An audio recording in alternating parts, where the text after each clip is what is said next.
Поверење подразбира да се носат тешки одлуки во име на јавниот интерес. Толку тешки, што понекогаш лидерот треба да го жртвува и својот политички јавен капитал во име на граѓаните и во име на доброто на државата. Секој пат, кога ќе видиме политичар, кој вели јас сум институцијата, секој пат кога ќе видите министер во увид на градежни работи, отварање на канти за ѓубре и 300 други баналности, тие всушност ви велат ние сме институцијата, не се граѓаните институцијата. И така полека но сигурно се одзема власта на граѓаните врз институциите кои се нивни. Ние во Проверено, но и многу други наши колеги и сите критичари на власта се соочуваат со следново во последно време. Секој пат кога критикуваме ќе ни речат: ако не па да ви се врати ВМРО, или претходниците вака не правеа, еве ние ова го правиме. Отчетност, одговорност и транспарентност. Дали е тоа право и должност на институциите и оние кои ги представуваат, или пак е некаква привилегија која една политичка структура нам граѓаните ни ја дава.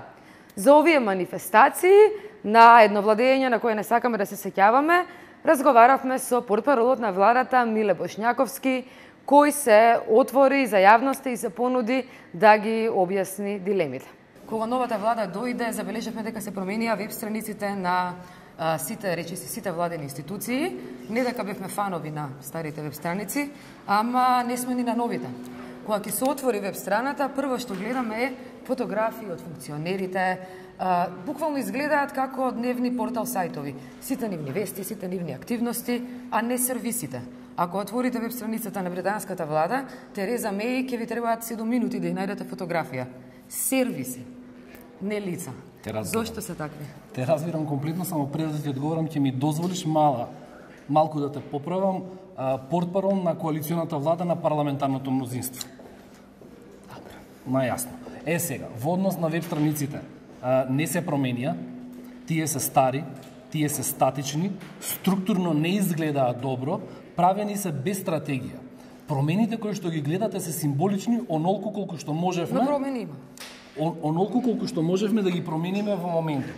Но тоа што се случува,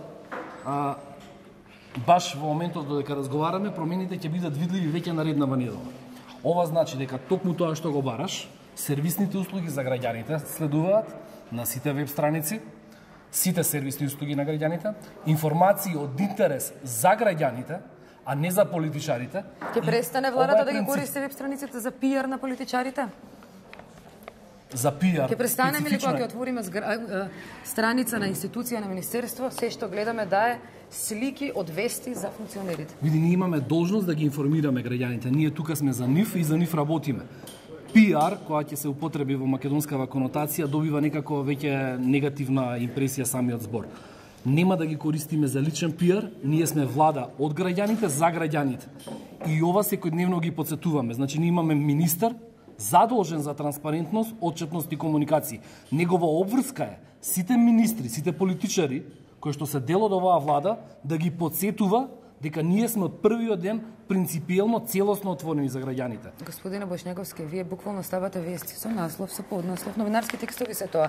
Дури пиар службите и такви текстови не испраќаат на мејл. Тоа се соопштенија за јавност. Форматот, верувај ми дека заеднички го утврдивме со вас. На еден новинарите сакав да кажам, медиумите. Јас не сум учествувала во таква работна група. Не беше работна група. Треба да се праќаат роу соопштенија, ние сме тие кои ќе одбереме што е важно, што ќе биде наслов, бекграунд, така? Ама тоа се случува со владиното соопштение. Дали е така или не? Добивате владино соопштение после владина седница, кое што е на 3-4 страни со технички информации. Тука ниту наслов не вадиме.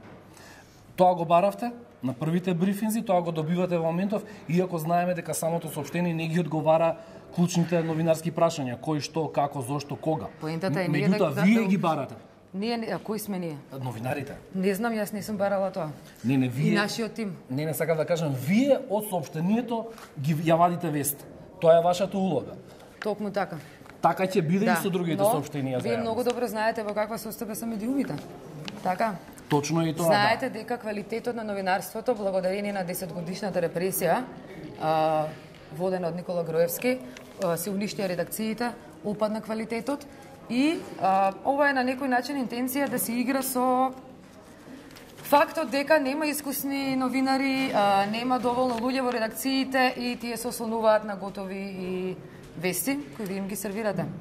Не сме имале никогаш таква интенција ниту намера. Пиерот предизвика внимание, зашто толку луѓе, зашто толку камермани, разни луѓе пишува разни нешта. Речи си нема институција, било да е од локалната или од извршната власт која нема преработено камермани, фотографи, луѓе кои се бават со тоа.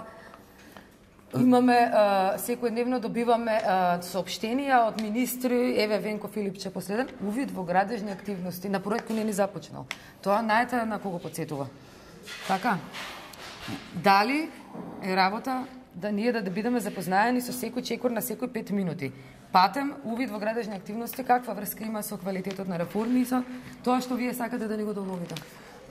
Кажав една флоскула, ќе употребам повторно, ќе ми простите. Значи, транспарентност, комуникација, отчетност, равенство, одговорно владење. Суштината е во намерата. А намерата е? А намерата е да бидеме целосно отворени. Не само ние како влада, туку и сите институции во Република Македонија, тие што се под ингеренција на владата, ово укажување го упатуваме и до единиците на локална самоуправа. Имаме представници на локалната самоуправа кои се сликаат со исчистено ѓубре. Тоа е нивна работа за Јас држам ли пресконференција после работа што сум правила? Се согласувам дека во тој пат постојат грешки. Има и недоследности и грешки, некогаш тие се случајни, некогаш има и можеби некоја друга позадина. Меѓутоа, сакам да ја потенцирам суштината на намерата во однос на бројот на вработени. Во владата, со односи со јавност, работат специфично 8 луѓе, вклучувајќи ми и мене. Во останатите министерства, односи со јавност, имаме уште 11 други луѓе и на овие луѓе односите со јавност име примарна функција. Остатокот од луѓето кои што беа споменувани како имиња, како бројка, тоа се луѓе кои што работат комплементарни работи, значи не име примарна работа односи со јавност. Ние знаете дека немаме трошоци никакви, не правиме кампањи, не правиме реклами, не користиме пропаганда, немаме... Дискутабилно е. Добро, повели, прашај. Овој обем на себе презентација на функционерите може да влезе, еве, ајде, нема да речеме пропаганда, ама популизам. Можеме да кажеме дека сме претерале со транспарентноста? Не. Или? Едно е транспарентност, друго е популизам. И вие многу добро знаете разликата, ли не бевте колега? Транспарентност е кога редовно ги одговарате моите прашања и кога го прифаќате и овој интервју. Се случува ли тоа? Да. Се случува ли тоа? Дали е транспарентност? Кога има еден градоначалник го гледаме 40 пати на ден со канти за ѓубре исчистил се слика. Тоа е просто моја работа. Одговорноста е на сите нас. Ние како влада, јас како портпарол и сите други тука ја преземаме целосно одговорноста сензитивна за тоа што го јавност за работиме. сето она што го доживувавме 10 години и затоа овие прашања треба да ги адресираме. Тоа е одлично. Тоа е одлично што е сензитивна јавноста и секоја дебата е здрава и потребна. И самите приметувате дека ние се поправаме. Се случило ние и да се извиниме за некои од грешките. Зборам за службата за односи со јавност. Ние на колешка, ваша новинарка, ги доставивме платите, примањата на сите вработени во влада. Ги баравме 2 недели. На сите. Нема одговор кој што не е доставен, нема прашање кое што не е одговорено. Впрочем, и сите овие информации кои што и ги прашуваш во моментов, и ја кој што ти ги одговарам, се во јавност и оттаму се излезени зашто ние сме и ние тоа не го спориме, па тоа ви е впрочем работа. Ти благодарам, да, за тоа сме тука апсолутно. Му благодариме на портпаролот на владата на Република Македонија господинот Миле Бошњаковски.